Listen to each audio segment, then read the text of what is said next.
តោះរៀនពីវិធី8យ៉ាងក្នុងការរក្សាសុខភាពរបស់យើងឲ្យកាន់តែប្រសើរវិធីទី1ថែរក្សាផ្ទះបាយឲ្យស្អាតដើម្បីការពារពីសត្វល្អិតរក្សាទុកអាហារនិងគ្រឿងផ្សំនៅឲ្យស្រស់ល្អ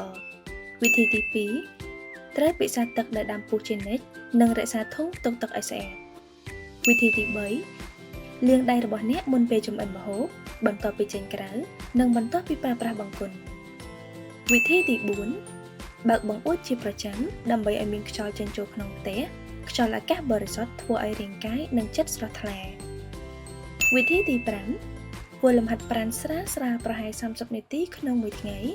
ការហាត់ប្រាណបែបសាមញ្ញនៅផ្ទះឬដើរលេងនៅក្នុងភូមិសុទ្ធតែជាជម្រើសដ៏ល្អវិធីទី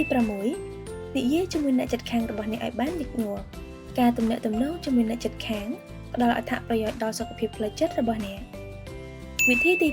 7កុំប្រើទូរស័ព្ទរបស់អ្នកមុនពេលចូលគេងហើយរក្សាកាលវិភាគគេងឲ្យបានទៀងទាត់មនុស្សពេញវ័យត្រូវការគេងពី7ទៅ9ម៉ោងក្នុងមួយថ្ងៃវិធីទី